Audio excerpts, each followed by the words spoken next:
पुस्तक अखंड भारत उत्तरार्ध। अखंड भारत कैसे? पीड़ा, कामना, विश्वास और संकल्प आवश्यक। प्रत्येक राष्ट्रभक्त के मन में विभाजन की पीड़ा और अखंड भारत की कामना होनी चाहिए। स्वातंत्र्य वीर सावरकर, महर्षि अरविंद, श्री गुरुजी इत्यादि महापुरुषों के मन में विभाजन की अत्यंतिक पीड़ा थी और भारत फिर से अखंड हो, यह उनकी कामना थी। जीवन के अंतिम दिनों में स्वतंत्र वीर सावरकर ने अन्न जल का त्याग कर आत्मोत्सर्ग करने का निश्चय किया। जब कोई भी उन्हें उनके इस निश्चय से परावृत्त नहीं कर सका, तब उनकी प्रिय पुत्री ने उनसे अन्न जल ग्रहण करने के लिए कहा, परंतु उन्होंने कहा कि कोई मुझे मेरी सिंधु नदी लौटा दे जो पाकिस्तान में है, तो मैं अन्न जल ग्रहण करना प्रारंभ करूंगा। महर्षि अरविंद अखंड भारत के अनन्य उपासक थे। उन्होंने कहा है कि मैं स्पष्ट रूप से यह चित्र देख रहा हूं कि भारत माता अखंड होकर फिर से विश्व गुरु के सिंहासन पर आरूढ़ है।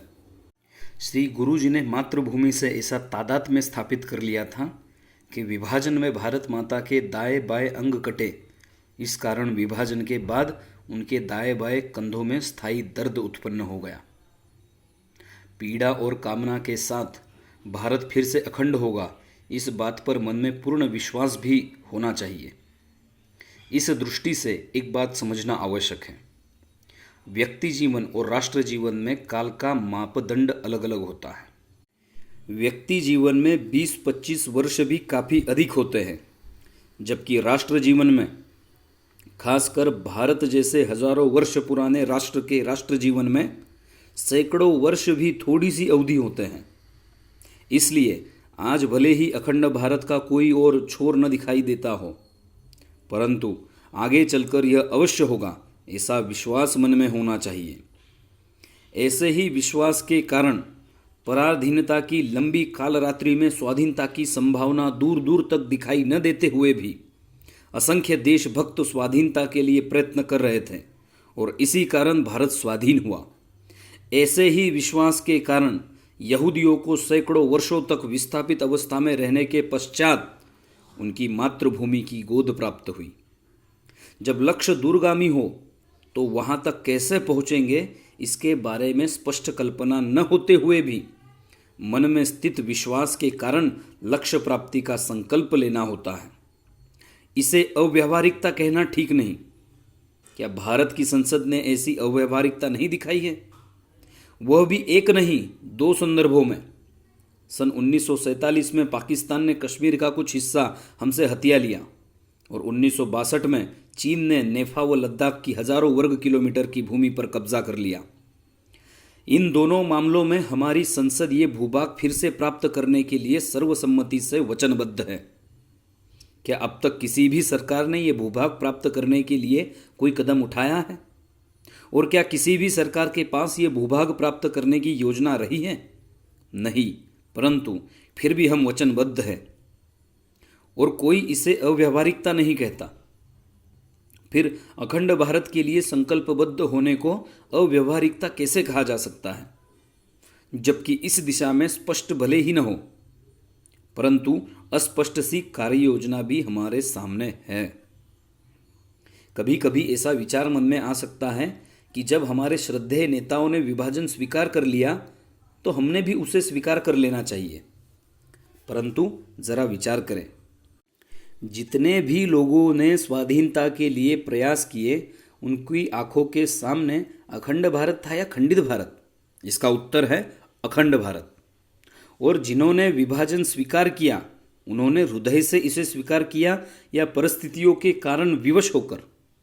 उत्तर स्पष्ट है कि विवश होकर। एक और विचार करें, यदि आज वे जीवित हों और उनके सामने भारत फिर से अखंड हो जाए तो उन्हें प्रसन्नता होगी, या वे ऐसा कहेंगे कि जब हमने विभाजन स्वीकार कर लिया तो तुम लोगों ने भारत को फिर से अखंड क्यों कर दिया? इसका भी उत्तर स्पष्ट है कि उन्हें प्रसन्नता हो तो होगी ही, परंतु साथ ही वे हम पर भी प्रसन्न होंगे और कहेंगे कि शाबाश, तुम लोगों ने हमारे मन की बात कर दी। यही होता है, पिछली पीढ़ी के अधूरे काम अगली पीढ़ियां पूर्ण करती हैं।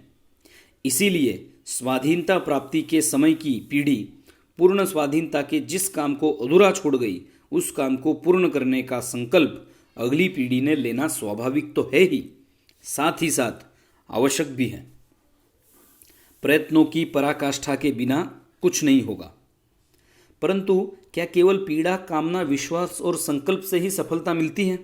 नहीं, उसके लिए इन बातों के साथ साथ प्रयत्नों की पराकाष्ठा करनी होती है। क्या केवल पीड़ा, कामना, विश्वास और संकल्प के आधार पर हमें स्वाधीनता मिली? नहीं, इन बातों के साथ साथ स्वाधीनता संग्राम सेनानियों ने जो प्रयत्नों की पराकाष्ठा की, उसके कारण हमें स्वाधीनता मिली। यह बात अवश्य है कि प्रयत्नों की पराकाष्ठा करने की प्रेरणा पीड़ा, कामना, विश्वास और संकल्प के कारण ही मिलती है। एक और बात का विचार कर लेना ठीक रहेगा। कोई भी पक्ष सत्य का है, धर्म का है, ईश्वर उसके साथ है। केवल इतना होने से उसे सफलता नहीं मिलती, साथ में प्रयत्नों की पराकाष्ठा करनी होती है। नहीं तो क्या कारण था कि प्रभु राम और पांडवों को सफलता प्राप्त करने के लिए इतने प्रयास करने पड़े? अतः यह स्पष्ट है कि अखंड भारत के लिए प्रयत्नों की पराकाष्ठा करनी होगी। परंतु किस प्रकार के प्रयत्न किए जाए? उत्तर स्पष्ट है। सबसे पहले जिन कारणों से विभाजन हुआ, उन कारणों को दूर करना। फिर समय आने पर आगे के कदम भी ध्यान में आते जाएंगे। कहा ही गया है कि जब लक्ष्य दूर हो तब उस तक पहुंचने के सभी कदमों का विचार न करते हुए केवल अगले कुछ कदमों की चिंता की जाती है। आगे का काम समय आने पर होता जाता है, बशर्ते लक्ष्य दृष्टि से ओझल न हो। राष्ट्र और संस्कृति के बारे में स्पष्ट धारणा आवश्यक। हमने देखा है कि विभाजन का मूल कारण है राष्ट्र और संस्कृति के बारे में भ्रामक धारणा। अंग्रेजों के जाल में हमारा नेतृत्व फंसा, तब से राष्ट्र और संस्कृति के विषय में सर्वसामान्य जनता की भी धारणा भ्रामक हो गई। मिला जुला राष्ट्र और मिलीजुली संस्कृति के विचार के कारण एक राष्ट्र एक संस्कृति की बात गलत लगने लगी। इसी कारण हिंदू राष्ट्र हिंदू संस्कृति की बात संकुचित और सांप्रदायिक लगने लगी। अतः एक राष्ट्र एक संस्कृति के बारे में स्पष्ट धारणा समाजव्यापी होना आवश्यक है। इस बात में जरा भी संकुचितता, सांप्रदायिकता नहीं, और यही सत्य है, ऐसा विचार दृढ़ होना आवश्यक है। परंतु इसके लिए राष्ट्र का आधार संस्कृति होता है, उपासना पद्धति या पंथ नहीं। यह बात समझना आवश्यक है। संस्कृति यानी सैकड़ों सहस्रों वर्षों के सहजीवन के कारण किसी समाज में विकसित जीवन मूल्य। भारत में ये जीवन मूल्य हिंदुत्व इस नाम से जाने जाते हैं। सर्वोच्च न्यायालय ने भी 11 दिसंबर 1995 के हिंदुत्व संबंधी अपने ऐतिहासिक निर्णय में स्पष्ट रूप से कहा है कि हिंदुत्व का संबंध उपासना पद्धति से नहीं, जीवन मूल्यों से है। उपासना पद्धति के बारे में तो यहाँ तक कहा गया है कि यह बात उतनी ही व्यक्तिगत है जितना किसी का टूथब्रश। जिस तरह रुचि और आवश्यकता के अनुसार व्यक्तियों के टूथब्रश अलग अलग हो सकते हैं, उसी तरह मनुष्य या मनुष्य समूह की रुचि, स्वभाव और स्थानीय परिवेश के कारण उपासना पद्धति अलग अलग हो सकती हैं। परंतु जिस तरह टूथब्रश अलग अलग होने के कारण किसी परिवार के सदस्यों की परिवार के प्रति भावनाओं में अंतर नहीं आता, उसी तरह उपासना पद्धति अलग अलग होने के कारण समान संस्कृति बोध में बाधा उत्पन्न नहीं होती। यही कारण है कि मूर्ति पूजा मानने वाले सनातनी, मूर्ति पूजा न मानने वाले आर्य समाजी और ईश्वर का अस्तित्व ही न मानने वाले बौद्ध, ये सब भारत की संस्कृति से समान रूप से जुड़े हुए हैं। इसलिए भिन्न भिन्न उपासना पद्धति होते हुए भी एक संस्कृति हो सकती है, यह विचार दृढ़ होना चाहिए। परंतु एक संस्कृति की बात करेंगे तो बाकी उपासना पद्धति मानने वालों का क्या होगा, ऐसा भय भी नहीं लगना चाहिए। भारत का इतिहास इस बात का साक्षी है। निकट भूतकाल का उदाहरण है छत्रपति शिवाजी का राज्य। मुस्लिम आक्रांताओं से सतत संघर्ष होते रहने के उपरांत भी उसमें मुस्लिम उपासना पद्धति के लिए कोई रुकावट नहीं थी, किसी तरह का पक्षपात नहीं था।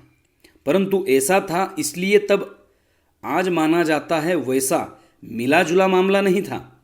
हिंदू पद पातशाही ही थी। राष्ट्र का आधार उपासना पद्धति या पंथ नहीं होता। यह इस बात से भी सिद्ध होता है कि विश्व में मुस्लिमों और ईसाइयों के अनेक राष्ट्र हैं और उनमें आपस में युद्ध भी होते रहते हैं। सेकुलर शब्द का सही अर्थ। पांथिक राज्य का विचार भारत में कभी नहीं रहा, पश्चिम में अवश्य रहा। वहाँ तो पंथ गुरु ही राज्य प्रमुख रहे हैं और वे राजसत्ता के माध्यम से अपने पंथ विस्तार में लगे रहते हैं। उनके राज्य में अन्य पंथों को कोई स्थान नहीं रहता। यह है थियोक्रेटिक स्टेट या पांथिक राज्य। वास्तव में तो राजसत्ता का काम इहलोक से संबंधित ऐहिक है, जबकि पंथ का काम परलोक से संबंधित पारलौकिक है। दोनों ने ही एक दूसरे के कार्यक्षेत्र में हस्तक्षेप नहीं करना चाहिए। इसलिए ऐसा विचार सामने आया कि पंथ गुरु केवल पारलौकिक बातों की और ध्यान दे और राजसत्ता के काम में हस्तक्षेप न करे। राजसत्ता केवल ऐहिक बातों की ओर ध्यान दे और पारलौकिक बातों में हस्तक्षेप न करे। चूंकि ऐहिक के लिए अंग्रेजी शब्द सेकुलर है, इसलिए कहा जाने लगा कि राजसत्ता सेकुलर होनी चाहिए। राजसत्ता से यह भी अपेक्षा की गई कि वह किसी भी पंथ को प्रश्रय न देते हुए सब पंथों से समान व्यवहार करे, अर्थात राज्य ने धर्मनिरपेक्ष होना चाहिए, ऐसी अपेक्षा की गई। आजकल सेकुलर इस शब्द का व्यावहारिक अर्थ पंथ निरपेक्ष ऐसा किया जाता है। वैसे कुछ लोग इसका अर्थ धर्मनिरपेक्ष ऐसा भी करते हैं, जो एकदम गलत है। भारतीय संविधान के प्राथक्कन में भी सेकुलर के लिए पंथ निरपेक्ष इस शब्द का प्रयोग किया गया है, धर्मनिरपेक्ष नहीं। यदि भारत के संदर्भ में विचार करें तो ध्यान में आएगा कि यहाँ राजसत्ता सदैव ही सेकुलर रही है, पंथ निरपेक्ष रही है। अपवाद है केवल सम्राट अशोक के राज्य का, जहाँ बौद्ध पंथ को राजाश्रय मिला और राजसत्ता के प्रश्रय से उसका विस्तार किया गया। उसी सम्राट अशोक के चिन्ह अशोक चक्र को आज के स्वाधीन सेकुलर भारत में राष्ट्रीय चिन्ह के रूप में स्वीकार किया गया। इसलिए राज्य ने सेकुलर होना चाहिए ऐसा भारत को समझाने की आवश्यकता ही नहीं है, क्योंकि ऐसा यहाँ स्वाभाविक रूप से होता रहा है और आगे भी होता रहेगा। हाँ, पश्चिमी और इस्लामी देशों को यह बात समझाने की आवश्यकता है, क्योंकि वहाँ राजसत्ता नॉन सेकुलर रही है और आज भी अनेक पश्चिमी और इस्लामी देशों की राजसत्ता प्रत्यक्ष अप्रत्यक्ष रूप से ईसाई और इस्लाम पंथ के प्रचार प्रसार के लिए सहयोग करती है। मान ले कि किसी परिवार की परंपरा ही सत्य बोलना हो तो उसके सदस्यों के लिए भी सत्य बोलना चाहिए, इस बात को कहने की आवश्यकता नहीं होती। हाँ, जिस परिवार में धड़ल्ले से असत्य बोला जाता हो उसके सदस्यों के लिए सत्य बोलना चाहिए, यह बात सामने लाते रहना नितांत आवश्यक है। यही बात सेकुलर शब्द की है। यह पश्चिमी और इस्लामी देशों के लिए आवश्यक है, परंतु हमारे लिए नहीं, क्योंकि वह तो हमारा स्वभाव है। अतः एक संस्कृति की यानी हिंदू संस्कृति की बात करेंगे तो हम सेकुलर न कहलाते हुए सांप्रदायिक संकुचित कहलाए जाएंगे। इस तरह का हीनता का भाव मन में नहीं आना चाहिए। बहुत वर्षों के प्रचार के कारण यह हीनता का भाव समाज के मन में आ गया है और एक संस्कृति वाली बात को मान्यता मिलने के मार्ग में यह प्रमुख बाधा है। इस बाधा को दूर करना होगा। विभिन्न संदर्भों में हिंदू का अर्थ। हिंदू इस शब्द के अर्थ की व्याप्ति संदर्भ के साथ बदलती है। जब यह उपासना पद्धति या रिलीजन के संदर्भ में आता है तब इसकी व्याप्ति दो प्रकार से की जाती है, व्यापक रूप में और सीमित रूप में। व्यापक रूप में बौद्ध, सिख, जैन इत्यादि भारत में जन्मे समस्त पंथ संप्रदाय भी इसकी परिधि में आते हैं। हिंदू कोड बिल में जो हिंदू है वह इसी व्यापक अर्थ में है। हिंदुत्व समर्थक इसी व्यापक अर्थ को मानते हैं। सीमित रूप से जो हिंदू है उसकी परिधि में बौद्ध, सिख, जैन इत्यादि को शामिल नहीं किया जाता। हिंदुत्व विरोधक इस सीमित अर्थों को मानते हैं। वे तो अनुसूचित जाति, अनुसूचित जनजाति इत्यादि को भी हिंदू की परिधि से दूर रखना चाहते हैं। उनका उद्देश्य स्पष्ट है, हिंदू को कमजोर करना। जब हिंदू यह शब्द धर्म के संदर्भ में आता है तब इसकी व्याप्ति में समस्त मानव जाति आती है, क्योंकि हिंदू धर्म मानव धर्म है। यहाँ यह समझ लेना आवश्यक है कि धर्म और रिलीजन समानार्थी शब्द नहीं है। जो अंग्रेज पहले इन्हें समानार्थी मानते थे वे भी अब इनके अलग अलग अर्थों को स्वीकार करने लगे हैं। यहाँ तक कि नई ऑक्सफोर्ड डिक्शनरी में धर्म का अर्थ दिया है the eternal law of the universe, अर्थात ब्रह्मांड का शाश्वत नियम, और रिलीजन का अर्थ दिया है particular system of faith and worship, अर्थात विश्वास और उपासना की विशिष्ट पद्धति। यह समझ लेना आवश्यक है कि जिस तरह सापेक्षता सिद्धांत का साक्षात्कार आइंस्टाइन ने किया, इसलिए उसे आइंस्टाइन का सापेक्षता सिद्धांत इस नाम से जाना जाता है, परंतु यह सब पर, सब जगह और सब समय लागू होता है।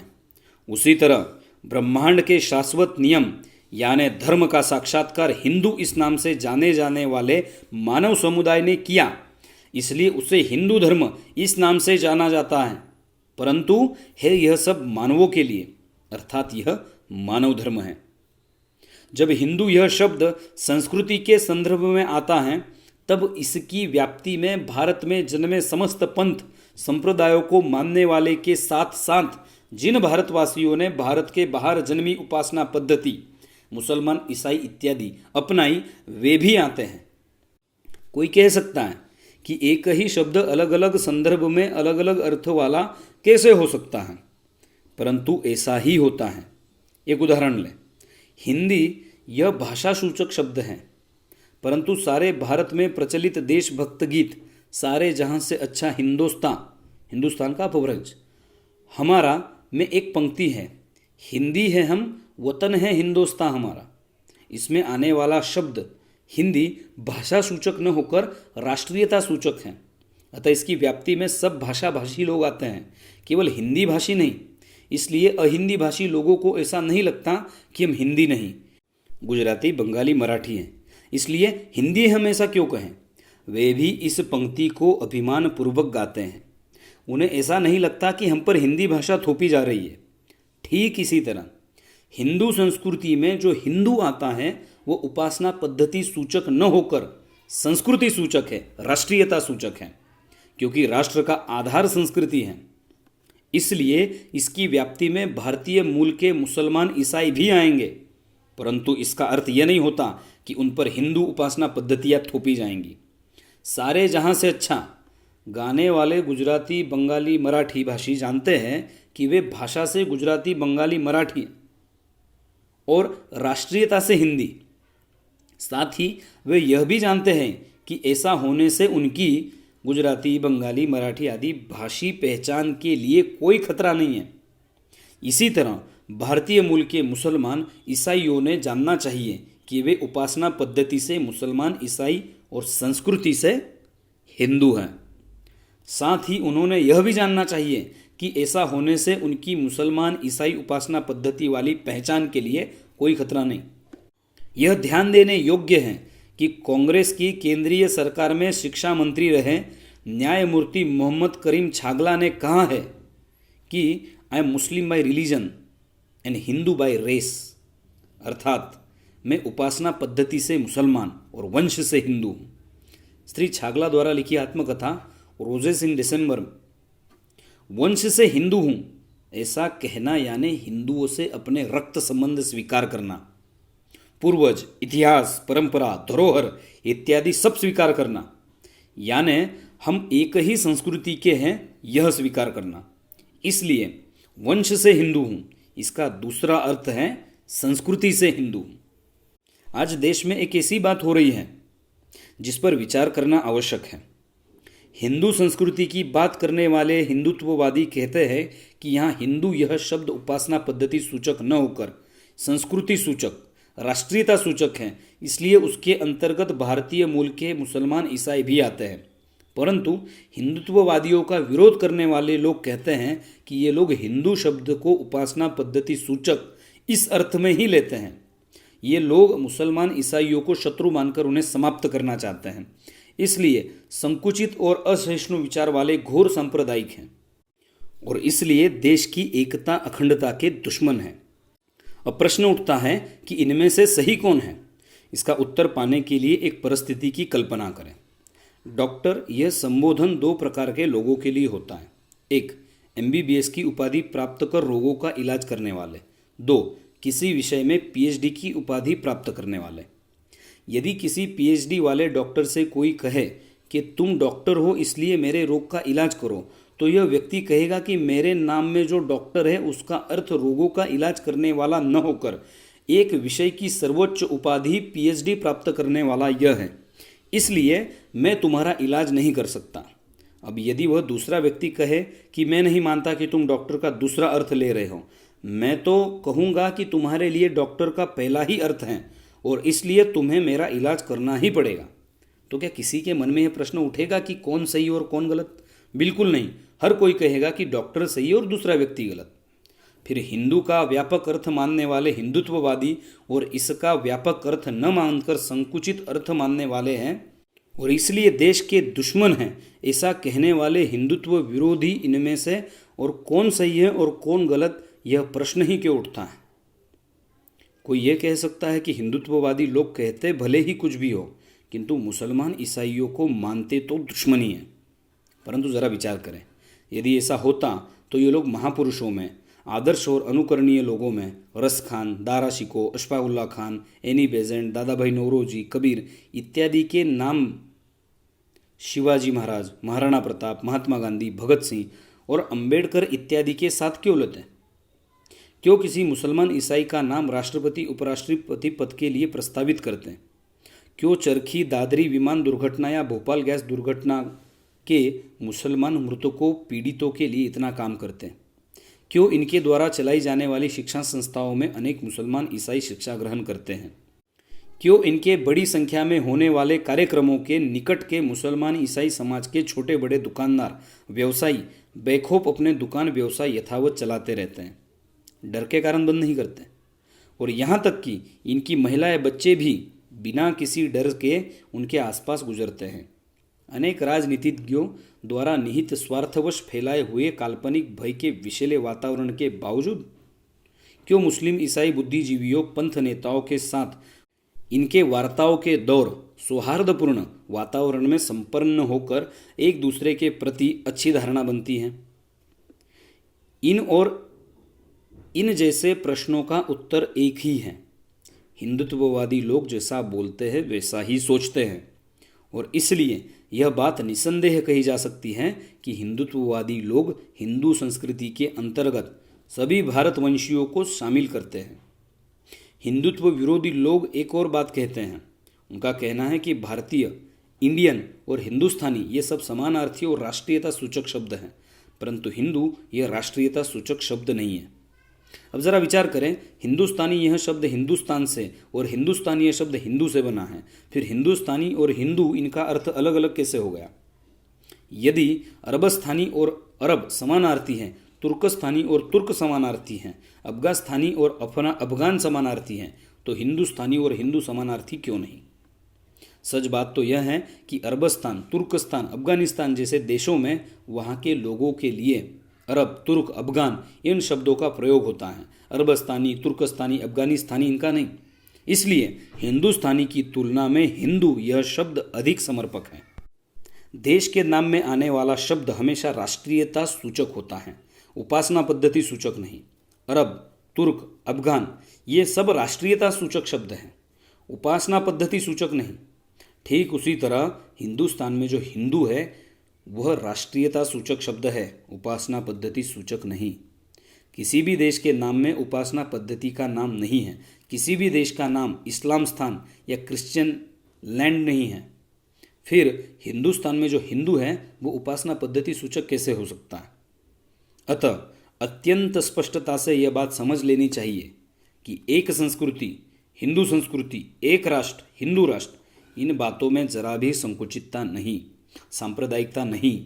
ये सब इस देश में रहने वाले सभी राष्ट्रीय जनों को अपने में समाहित करने वाले व्यापक शब्द हैं और इसलिए इन्हें कहते समय मन में किसी भी प्रकार की हीन भावना या आत्मग्लानि का भाव नहीं आना चाहिए। मुसलमानों से संबंधित कुछ धारणाएं। यह पहले ही देखा जा चुका है कि विभाजन का व्यवहारिक कारण तुष्टीकरण है, परंतु तुष्टीकरण की आवश्यकता ही मुस्लिम समस्या के कारण हुई। अतः तुष्टीकरण को दूर करते हुए मुस्लिम समस्या को हल किए बिना अखंड भारत का स्वप्न साकार नहीं हो सकता। मुस्लिम समस्या इस शब्द प्रयोग से बिदकना ठीक नहीं, क्योंकि यह वास्तविकता है और वास्तविकता से मुंह नहीं मोड़ा जा सकता। एक उदाहरण ले, अस्पृश्यता यह समस्या है, इस बात से मुंह मोड़ा जा सकता है क्या? नहीं। इस समस्या का मूल तथाकथित सवर्ण समाज की मानसिकता में है, इस बात से इनकार किया जा सकता है क्या? कदापि नहीं। श्री गुरु जी ने ठीक ही कहा है कि अस्पृश्यता तथाकथित सवर्ण समाज के मन में है। अतः यदि अस्पृश्यता समाप्त करनी है तो तथाकथित सवर्ण समाज की मानसिकता बदलना आवश्यक है। इससे वे नाराज तो नहीं होंगे? इस तरह का विचार करना ठीक नहीं। तथाकथित सवर्णों ने भी नाराज होना ठीक नहीं। उन्होंने तो उनके पूर्वजों के लिए कुकर्मों का प्रायश्चित करना चाहिए। जो सत्य है वह सत्य है, भले ही कटु हों, उसे स्वीकार तो करना ही पड़ेगा। कुछ ऐसी ही बातें मुसलमानों से संबंधित हैं। आखिर हिंदू मुस्लिम एकता की आवश्यकता क्यों अनुभव की गई? क्योंकि मुसलमान हिंदुओं से अलग मानसिकता वाले हैं। आखिर तुष्टीकरण क्यों प्रारंभ हुआ? उत्तर वही है, मानसिकता में अंतर। इस तरह मुस्लिम समस्या का अर्थ है अलगाववादी मुस्लिम मानसिकता। यह बदलने के लिए तुष्टीकरण समाप्त होना आवश्यक है। इन बातों से मुसलमानों ने नाराज नहीं होना चाहिए, बल्कि उन्होंने तो बाबर औरंगजेब जैसों के अत्याचारों से लेकर 1945-46 के चुनाव में पाकिस्तान के लिए मुस्लिम लीग के पक्ष में मतदान करने तक की बातों के लिए प्रायश्चित करने की मानसिकता रखनी चाहिए। परंतु इसके साथ एक और विचार आवश्यक है। अस्पृश्यता तथा कथित सवर्ण समाज की मानसिकता के कारण है, इसलिए क्या उसे शत्रु मानकर समाप्त करने का विचार ठीक है?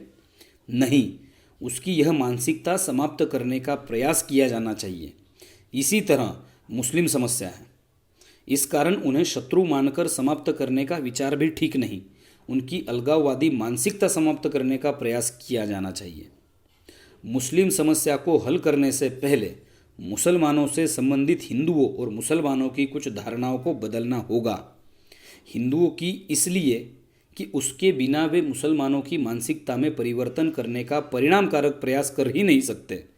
मुसलमानों की इसलिए कि उनके बिना वे स्वयं में परिवर्तन करने के बारे में सोचेंगे ही नहीं।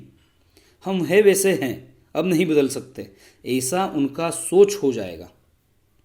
वैसे भी स्वयं में परिवर्तन करना यह सबसे कठिन कार्य है। पहली धारणा तो यह है कि मुसलमान भूमि से नहीं जुड़ते, केवल इस्लाम से जुड़ते हैं, अर्थात मुसलमानों में राष्ट्रवाद नहीं आ सकता।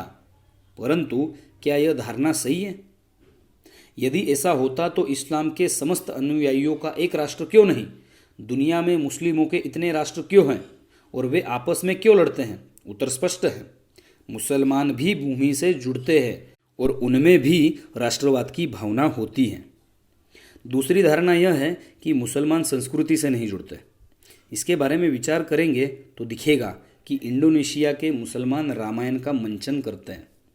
वहाँ की वायुयान सेवा का नाम गरुड़ एयरवेज है और वहाँ सुकर्ण, मेघवती इत्यादि नाम होते हैं। ऐसा क्यों है? ऐसा इसलिए है कि इस्लाम के अनुयायी बनने से पहले वहाँ के लोग हिंदू जीवन मूल्यों से प्रभावित थे और इस कारण वे उनकी संस्कृति का अंग बन गए थे।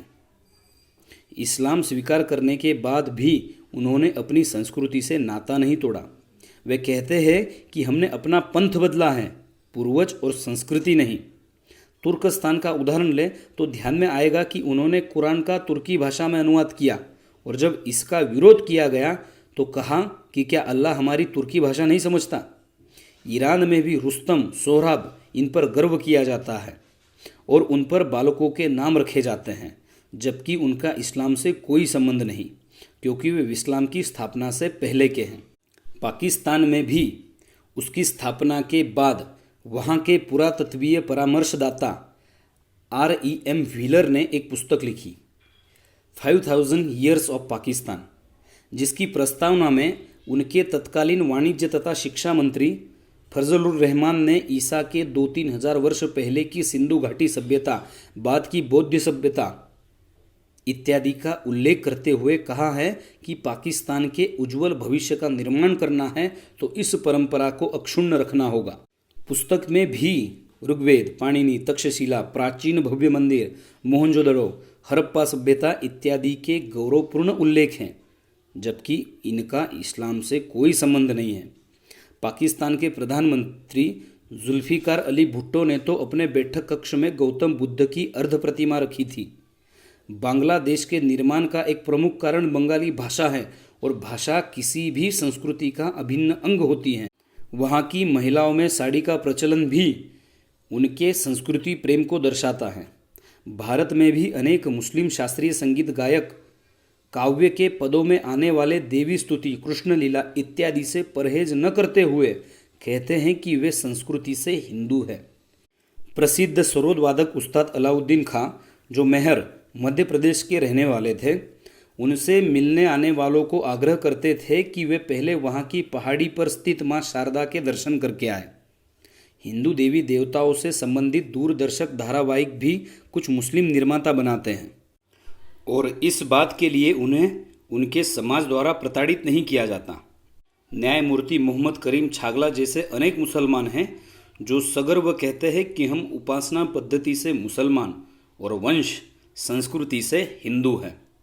दूरदर्शन के प्रसिद्ध धारावाहिक रामायण और महाभारत चाव से देखने वाले और उनके पात्रों से हिंदुओं की ही तरह तादात्म्य का अनुभव करने वाले मुसलमानों की संख्या तो असीमित है। तात्पर्य यह कि मुसलमान भी संस्कृति से जुड़ते हैं।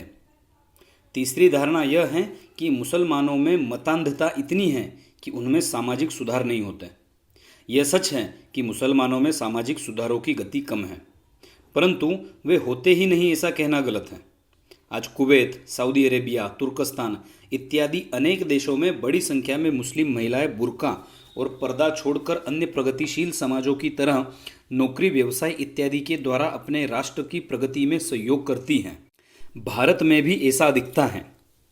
केरल में महिलाओं के मस्जिद प्रवेश की मांग को बड़ी संख्या में मुसलमानों का समर्थन मिला। इसी तरह तलाक की मुस्लिम प्रथा का विरोध अनेक मुसलमान करते हैं। पाकिस्तान और बांग्लादेश में महिला प्रधानमंत्री होना भी वहाँ की प्रगतिशीलता को ही दर्शाता है। मुस्लिम कानून के अनुसार अपराधियों के हाथ पैर काटना, सिर कलम करना इत्यादि अमानवीय सजाएं अधिकांश मुसलमानों को स्वीकार्य नहीं। क्या ये सब बातें सामाजिक सुधार न होने के लक्षण हैं? हिंदुओं के दृष्टिकोण में परिवर्तन आवश्यक। मुसलमानों के बारे में उपर्युक्त धारणाएं बदलनी होगी, तभी सांस्कृतिक समन्वय या वातावरण बन सकेगा और अंततोगत्वा सांस्कृतिक समन्वय ही मुस्लिम समस्या का वास्तविक हल है। इसके साथ ही हिंदुओं को मुसलमानों से संबंधित कुछ एकांगी विचार बदलने होंगे। पहला है, सारे ही मुसलमान राष्ट्रद्रोही हैं ये विचार। हालांकि ऐसा विचार कम हिंदुओं का है, परंतु वह भी ठीक नहीं। प्रत्येक समाज की तरह मुसलमानों में भी राष्ट्रभक्त और राष्ट्रद्रोही इन दोनों ही प्रकार के लोग हैं। पहले प्रकार के मुसलमानों को प्रोत्साहन, उनसे मित्रता और दूसरे प्रकारों के मुसलमानों की उपेक्षा और दमन ऐसा व्यवहार किया जाना चाहिए। इस दृष्टि से हिंदू मुस्लिम संबंधों की दो जोड़ियां देखी जाएं। पंडित राम प्रसाद बिस्मिल, अशफाक उल्लाह खां और महात्मा गांधी, मोहम्मद अली जिन्ना। पहली जोड़ी में मित्रता का आधार था विशुद्ध राष्ट्रभक्ति, जबकि दूसरी जोड़ी में मित्रता केवल गांधी जी की ओर से का आधार राष्ट्र विरोधी शर्तें। मित्रता का दूसरा उदाहरण तो गलत है, परंतु क्या पहला उदाहरण भी गलत है? क्या हम ऐसा कह सकते हैं कि जिस तरह गांधी जी जिन्ना का तुष्टीकरण कर रहे थे, उसी तरह पंडित बिस्मिल अशफाक उल्लाह खां का तुष्टीकरण कर रहे थे? कदापि नहीं। उन दोनों की मित्रता तो आदर्श हिंदू मुस्लिम संबंधों का उदाहरण है, जहाँ एक ओर पंडित बिस्मिल पक्के आर्य समाजी थे, वहीं दूसरी ओर अशफाक नमाजी मुसलमान थे। परंतु उपासना संबंधी मान्यताओं का अंतर उनकी मित्रता में कभी बाधा नहीं बना, क्योंकि उसका आधार था विशुद्ध राष्ट्रभक्ति, भारत माँ के चरणों में अपना जीवन पुष्प समर्पित करने की इच्छा। इस कारण काकोरी कांड में वे दोनों साथ साथ शामिल हुए और इसी कारण वे दोनों साथ साथ फांसी के फंदे पर झूल गए। हिंदुओं का दूसरा एकांगी विचार सद्गुण विकृति में से आया है और वह बहुसंख्य हिंदुओं का है। इसमें भी परिवर्तन आवश्यक है। उदारता, सहिष्णुता ये सद्गुण हैं, परंतु जब राष्ट्र के सम्मान और सुरक्षा से खिलवाड़ हो रही हो तो उदारता, सहिष्णुता के लिए कोई स्थान नहीं होना चाहिए। परंतु आम हिंदू कैसे सोचता है? उन्हें वंदे मातरम कहना अच्छा नहीं लगता ना, आग्रह छोड़ दो। वे बाबर और औरंगजेब को महापुरुष मानते हैं ना, मानने दो। उन्हें मस्जिदों के सामने बाजे बजाना पसंद नहीं है ना, मत बजाओ। उन्हें संप्रदाय के आधार पर विशेष सुविधाएं और आरक्षण चाहिए ना, दे दो। उन्हें गोहत्या करनी है ना, करने दो। हिंदुओं की यह मानसिकता गलत है। इसी मानसिकता के कारण अलगाववाद को बढ़ावा मिलकर देश का विभाजन हुआ। अतः इसमें परिवर्तन लाना होगा। व्यक्तिगत जीवन में सब प्रकार की उदारता, सहिष्णुता दिखाए, परंतु जहां राष्ट्र के सम्मान और सुरक्षा का प्रश्न हो वहां उदारता और सहिष्णुता का कोई काम नहीं। मुसलमानों को सहूलियतें देने के पीछे एक विचार यह होता है कि वे बेचारे अल्पसंख्यक हैं, इसलिए अपने आप को असुरक्षित अनुभव करते हैं, अतः उनकी बातें मान ली जाए, भले ही वे अनुचित हों। परंतु क्या भारत की ऐसी परंपरा है कि कम संख्या वाले समाजों के साथ ऐसा व्यवहार हो कि वे अपने आप को असुरक्षित अनुभव करें? जब यहूदियों को उनका देश इजराइल वापस मिला तब 1800 वर्ष के विस्थापन काल में विश्व के विभिन्न देशों में उनके साथ कैसा व्यवहार हुआ, इसका वर्णन करने वाली एक पुस्तक वहां छपी। उसमें स्पष्ट रूप से लिखा गया है कि केवल भारत ही ऐसा देश है जहां उनके साथ बराबरी का सम्मानजनक व्यवहार किया गया। बाकी सब देशों ने उनके साथ किसी न किसी रूप में खराब व्यवहार किया। आज भी भारत के मुसलमानों की तुलना में पारसी और यहूदी बहुत कम संख्या में हैं, परंतु क्या उन्हें अपनी पांथिक मान्यताओं के अनुसार जीवन जीने में किसी प्रकार की कठिनाई होती है?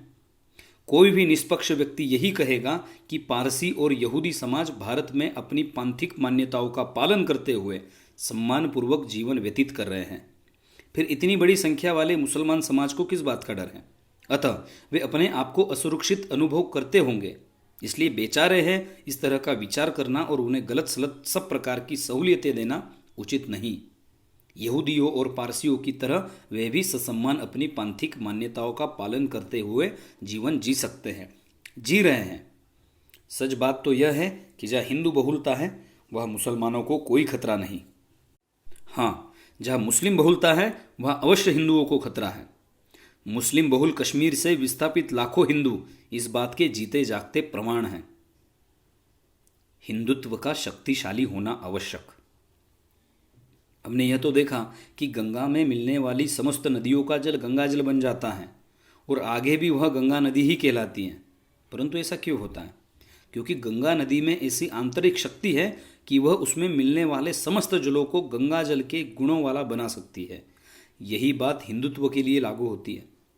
जब तक वह अपनी आंतरिक शक्ति के द्वारा शक्तिशाली नहीं होता तब तक वह अन्यों को अपने में आत्मसात नहीं कर सकेगा। इसके लिए संगठित व्यवस्था को प्राप्त करते हुए भौतिक आध्यात्मिक उन्नति कर, ऊंच नीच जैसे विचारों को त्याग कर समरसता युक्त वातावरण उत्पन्न करना, पश्चिमी सांस्कृतिक आक्रमण को परास्त करना इत्यादि बातें करनी होगी। यहाँ यह बात ध्यान में रखने की है कि हिंदुत्व का संबंध किसी उपासना पद्धति से न होकर संस्कृति से है, और आत्मसात करने का यह अर्थ नहीं है कि अन्यों को उनकी उपासना पद्धति त्यागनी पड़े। वे अपनी अपनी उपासना पद्धतियों का यथावत पालन करते हुए यहाँ की संस्कृति अर्थात जीवन मूल्य, महापुरुष, मानबिंदु इत्यादि को अपनाएं। यदि भारत के मुसलमानों के संदर्भ में विचार किया जाए तो दिखेगा कि यह कार्य सरलता से हो सकता है, क्योंकि कुछ अपवादों को छोड़कर उनके पूर्वज हिंदू ही थे, यानी उनका मूल संबंध इसी संस्कृति से है। ऐसा होते हुए भी यह हो नहीं सका, इसका कारण है मुसलमानों की विशिष्ट मानसिकता, जिसके अंतर्गत वे स्वयं को विजेताओं, शासकों के वंशज मानते हैं। परंतु क्या यह सत्य है? हाँ, वे अपवादात्मक मुसलमान जो तुर्क, अरब, मुगल आक्रमकों की संतान हैं, उनके लिए अवश्य सत्य है। वैसे इतने लंबे कालखंड के बाद अब इनकी पहचान होना भी लगभग असंभव है। परंतु अधिकांश किनकी संतान है? जो भय या लालच के कारण अपना हिंदू धर्म त्याग कर मुसलमान बने, उनकी। अतः क्या उन्हें विजेताओं, शासकों के वंशज कहा जा सकता है? नहीं, परंतु यह विजेता शासक वाला भाव उन्हें स्वयं को अलग मानने के लिए प्रेरित करता है। अतः यह भाव मन से हटाकर उन्होंने अपने आप को यहाँ की संस्कृति से जोड़ना चाहिए। तुष्टीकरण करने वाले मुसलमानों के सच्चे मित्र नहीं, हिंदुत्ववादी शत्रु नहीं। मुसलमानों के यहाँ की संस्कृति के साथ समरस होने के मार्ग में सबसे बड़ी बाधा है तुष्टीकरण। चूँकि तुष्टीकरण करने वाले उनकी मांगे मानते हैं, इस कारण से वे सच्चे मित्र की तरह, और जो तुष्टीकरण का विरोध करते हैं वे शत्रु की तरह उन्हें लगते हैं। परंतु ऐसा नहीं है, और आज नहीं तो कल मुसलमानों को यह बात समझ में आएगी। कुछ को तो आज भी यह बात समझ में आती है। हिंदुत्ववादी संगठन राष्ट्रीय स्वयंसेवक संघ के द्वितीय सरसंघचालक श्री गुरुजी के साथ एक मुस्लिम नेता एक ही डिब्बे में प्रवास कर रहे थे। उन्होंने श्री गुरुजी के साथ सहजता से काफ़ी समय तक वार्तालाप किया। श्री गुरुजी के गाड़ी से उतरने के बाद उस नेता के साथियों ने कहा कि वे तो संघ के नेता हैं, यानी हमारे कट्टर दुश्मन हैं, फिर भी आपने उनसे बात क्यों की? इस पर उस नेता ने कहा कि तुम लोग समझते नहीं हो, ये हमारे दुश्मन नहीं हैं। कुछ मुद्दों पर हमसे सैद्धांतिक मतभेद अवश्य रखते हैं, परंतु कभी प्रसंग आया तो ये ही हमारी सहायता करेंगे। जो हमारे आगे पीछे घूमते हैं वे कुछ नहीं करेंगे, उन्हें तो हमारे वोट से मतलब है। और जब उन्हें ऐसा दिखेगा कि हमारे वोट से उनका राजनीतिक फायदा नहीं हो रहा है तो वे हमें धुतकारेंगे। जबकि ये संघ वाले कुछ मुद्दों पर भले ही हमारा विरोध करें, परंतु हमें शत्रु मानकर व्यवहार नहीं करेंगे। अभी तुष्टीकरण करने वालों द्वारा धुतकारने वाली बात तो नहीं दिखती, क्योंकि वैसी परिस्थिति नहीं आई है। परंतु संघ वाले मुसलमानों को शत्रु नहीं मानते, बल्कि प्रसंग आने पर उनकी सहायता ही करते हैं। ऐसे अनेक उदाहरण दिखते हैं। उनमें से 2 उदाहरण देखे जाए। 1984 की भोपाल गैस दुर्घटना में कुछ मुस्लिम मोहल्ले भी शिकार हुए। हमेशा की तरह संघ वालों ने पीड़ितों के लिए सेवा कार्य प्रारंभ कर दिए। कुछ औषधालय उन मुस्लिम मोहल्ले के पास भी थे। वहाँ इलाज करवाने वाले अधिकांश मुसलमान थे। यह देखकर अनेकों को आश्चर्य हुआ। एक पत्रकार ने तो यहाँ तक कहा कि आरएसएस मुसलमानों का शत्रु है, ऐसा मानना अब बंद करना पड़ेगा। दूसरा उदाहरण है 12 नवंबर 1996 की चरखी दादरी हवाई दुर्घटना का। कुछ समाचार पत्रों में इस संबंध के छपे समाचार देखे जाए। 14 नवंबर 1996 के दिल्ली के राष्ट्रीय सहारा में छपा है। उल्लेखनीय है कि विमान के अधिकांश यात्री इस्लाम धर्म को मानने वाले थे। लोगों को हैरत हुई कि हिंदुत्ववादी संगठन कहे जाने वाले राष्ट्रीय स्वयंसेवक संघ व इससे जुड़े दूसरे संगठनों के कार्यकर्ता शवों के मलबों से निकालने, उनकी पहचान करवाने तथा आश्रितों, निकट संबंधियों को हर प्रकार की सहायता उपलब्ध करवाने में पिछली रात से प्रशासन के साथ अथक ढंग से जुड़े हुए थे। आरएसएस के कार्यकर्ताओं ने बिना प्रशासन का इंतजार किए क्षतिग्रस्त जहाज तथा उसमें सवार यात्रियों के क्षत विक्षत अंग जहाँ जहाँ तक बिखरे थे उतने क्षेत्र को अपने कब्जे में ले लिया। सारे शवों के अंग प्रत्यंग को इकट्ठा कर ट्रॉली में रखना प्रारंभ किया। कार्यकर्ता आंखों में आंसू लिए बिना दस्ताने लगे हाथ से शवों के एक एक टुकड़ों को इस तरह इकट्ठा कर रहे थे जैसे सारे एक ही परिवार के हो। 15 नवंबर 1996 के दिल्ली के जनसत्ता में छपा है। प्रेस ट्रस्ट के अनुसार अल्पसंख्यक समुदाय की नज़रों में संदिग्ध रहे राष्ट्रीय स्वयंसेवक संघ, विश्व हिंदू परिषद, बजरंग दल और भारत विकास परिषद जैसी संस्थाओं ने इस हादसे के बाद अल्पसंख्यकों का दिल जीत लिया। हादसे के तुरंत बाद जिला प्रशासन के तो हाथ पैर फूले हुए थे।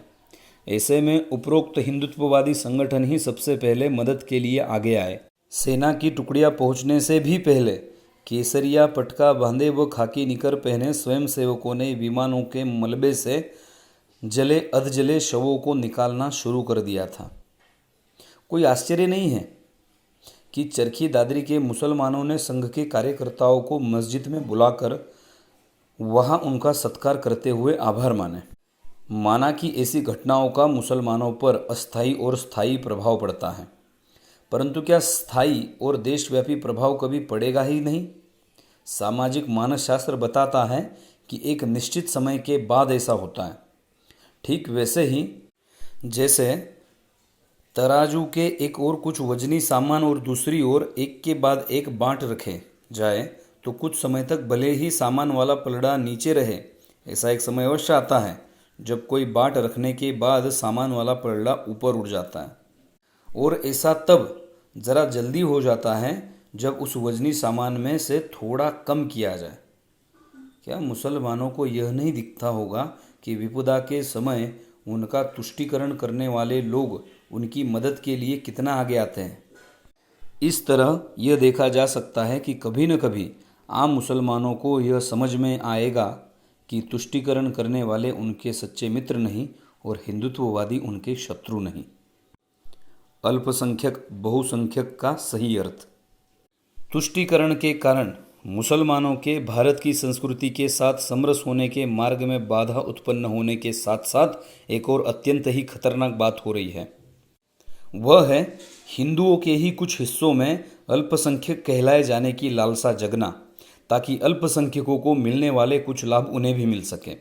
उदाहरण के लिए संविधान के अनुच्छेद 29 व 30 के अंतर्गत ऐसी व्यवस्था है कि अल्पसंख्यकों की शिक्षा संस्थाओं के कुछ मामलों में सरकार हस्तक्षेप नहीं कर सकती, जबकि उन्हीं मामलों में बहुसंख्यकों की शिक्षा संस्थाओं में सरकार हस्तक्षेप कर सकती है।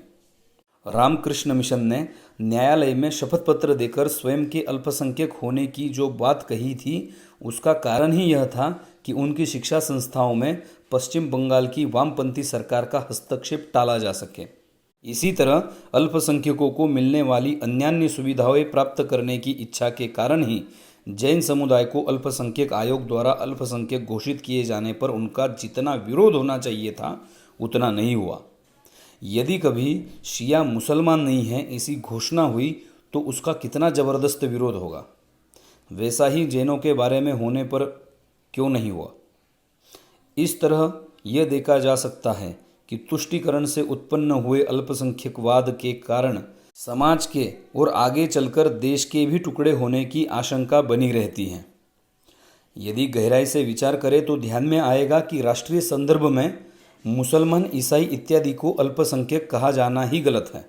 अल्पसंख्यक तो उन समुदाय को कहा जा सकता है जो किसी अन्य देश से आकर बसते हैं। इस अर्थ में भारत में पारसी और यहूदी अल्पसंख्यक हैं। चीनी, जापानी, अफ्रीकी, फ्रांसीसी इत्यादि भी अल्पसंख्यक हैं, परंतु सारे मुसलमान या ईसाई अल्पसंख्यक नहीं हैं। केवल जो बाहर से आए वे अरब, तुर्क, मुगल, अंग्रेज, फ्रांसीसी, इटालियन इत्यादि अल्पसंख्यक हैं, परंतु जो भारत के ही मूल निवासी हैं और मतांतरण कर मुसलमान या ईसाई बने हैं वे अल्पसंख्यक न होकर बहुसंख्यक ही है। इसलिए भारत में रहने वाले अधिकांश मुसलमान और ईसाई बहुसंख्यक हैं। यहाँ तक कि जो बाहर से आए और भारत के बन गए उनके वंशजों को भी कुछ पीढ़ियों के बाद यदि वे चाहे तो बहुसंख्यक मान लिया जाना चाहिए। इसे कहेंगे राष्ट्र की मुख्य धारा में शामिल होना। इस अर्थ में तो भारत में रहने वाले पारसी और यहूदी कब के मुख्य धारा में शामिल होकर बहुसंख्यक हो चुके हैं, अपनी पांथिक पहचान को यथावत सुरक्षित रखते हुए। किसी भी उपासना पद्धति और भाषा के स्वातंत्र्य को भारत में कोई खतरा नहीं। ये सब सुरक्षित हैं और रहेंगे, और ऐसा होता रहे। इसलिए केवल उतने सीमित संदर्भ में पांथिक अल्पसंख्यक और भाषाई अल्पसंख्यक ऐसी व्यवस्था है। लेकिन जिस तरह भाषाई अल्पसंख्यकों को राष्ट्रीय संदर्भ में अल्पसंख्यक नहीं माना जाता, ठीक उसी तरह पांथिक अल्पसंख्यकों को भी राष्ट्रीय संदर्भ में अल्पसंख्यक नहीं माना जाना चाहिए।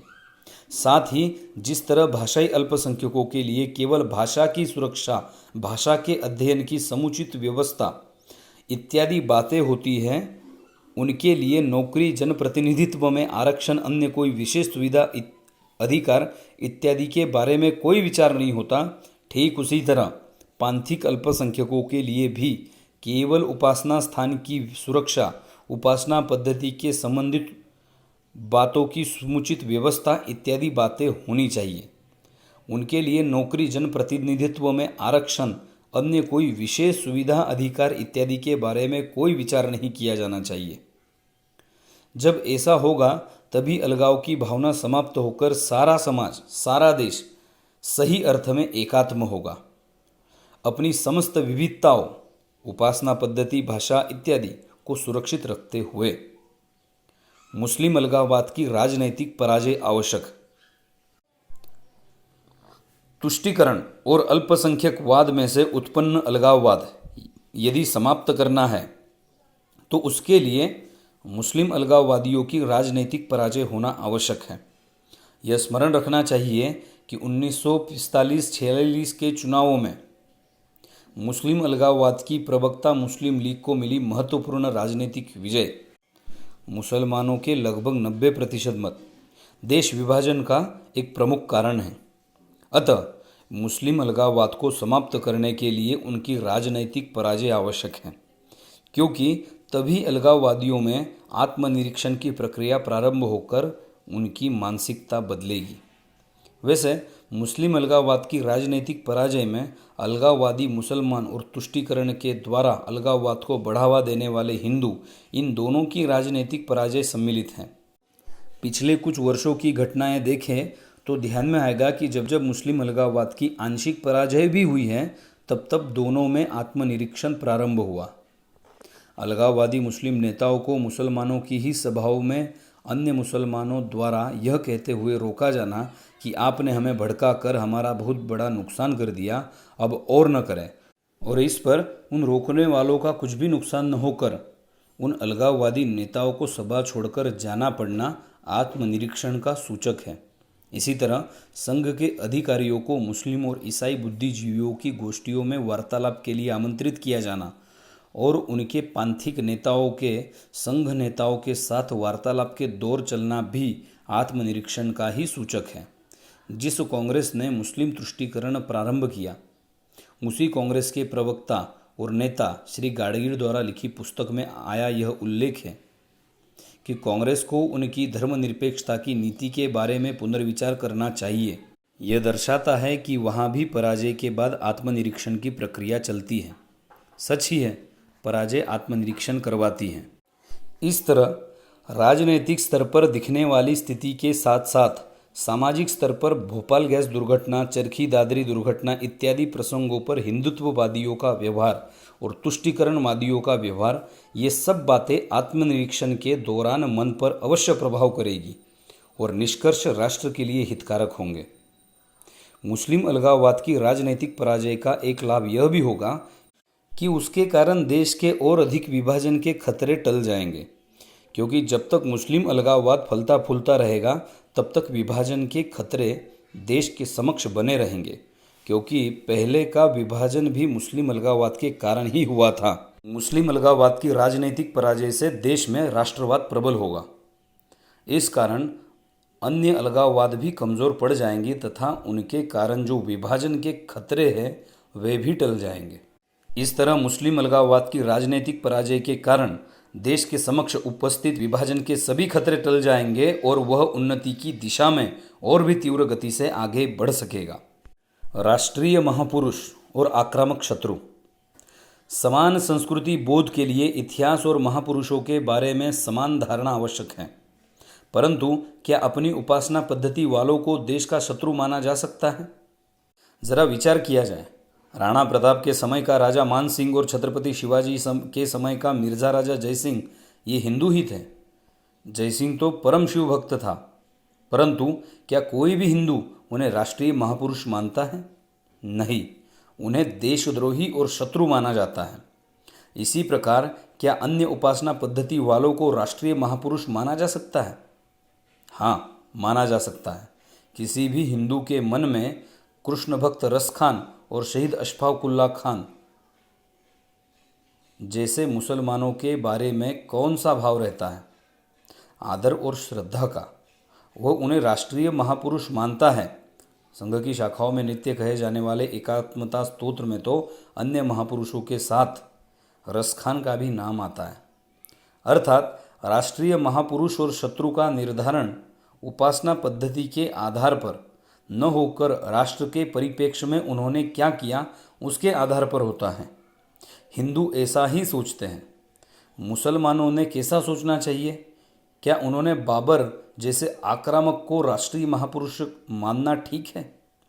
उन्होंने राष्ट्र की स्वाधीनता के लिए संघर्ष करने वाले छत्रपति शिवाजी और महाराणा प्रताप को राष्ट्रीय महापुरुष क्यों नहीं मानना चाहिए? एक और महत्वपूर्ण बात है, आक्रामकों की गद्दी पर बैठने वाली अगली पीढ़ियों ने भले ही आक्रमण न किया हो, परंतु क्या उन्हें आक्रामक नहीं माना जाता? उन्होंने समाज के भले के कुछ कार्य किए हों तो भी उन्होंने आक्रामक और शत्रु ही माना जाता है और उनसे स्वाधीनता प्राप्त करने के लिए संघर्ष किया जाता है। ज़रा विचार करिए, भारत पर आक्रमण तो रॉबर्ट क्लाइव, वारेन हेस्टिंग इत्यादि ने किया था, परंतु कांग्रेस के स्वाधीनता प्रयासों के समय जो वाइसरॉय थे, क्या उन्होंने भारत पर आक्रमण किया था? नहीं, परंतु फिर भी कांग्रेस ने उनके विरुद्ध स्वाधीनता के लिए संघर्ष किया, जबकि उनमें से कुछ ने रेलवे, पोस्ट, व्यवस्थित शासन रचना, ठगों पिंडारियों के आतंक से मुक्ति जैसे अच्छे कार्य भी किए थे। यदि आज भारत में रहने वाले अंग्रेज उन्हें इसलिए राष्ट्रीय महापुरुष माने कि वे अंग्रेज थे, ईसाई थे, तो इस बात को गलत माना जाएगा। उनके विरुद्ध संघर्ष करने वाले तिलक, गांधी, सुभाष आदि को यदि भारत में रहने वाले अंग्रेज राष्ट्रीय महापुरुष मानने से इनकार करे तो उसे भी गलत माना जाएगा। फिर यही बात भारत में रहने वाले मुसलमानों पर क्यों लागू नहीं होनी चाहिए? भले ही अकबर ने आक्रमण न किया हो, भले ही उसने कुछ अच्छे कार्य किए हों, परंतु क्या उसे राष्ट्रीय महापुरुष मानना ठीक है, जबकि वह आक्रामक बाबर की गद्दी चलाता था? राणा प्रताप भी महान और अकबर भी महान, ऐसा कहना क्या उचित है? यह तो वैसे ही हुआ जैसे कोई कहे कि महात्मा गांधी भी महान और लॉर्ड मिंटो भी महान। अतः इतिहास, राष्ट्रीय महापुरुष, आक्रामक, शत्रु इत्यादि के बारे में सही दृष्टि होना आवश्यक है, क्योंकि तभी समान संस्कृति बोध आएगा।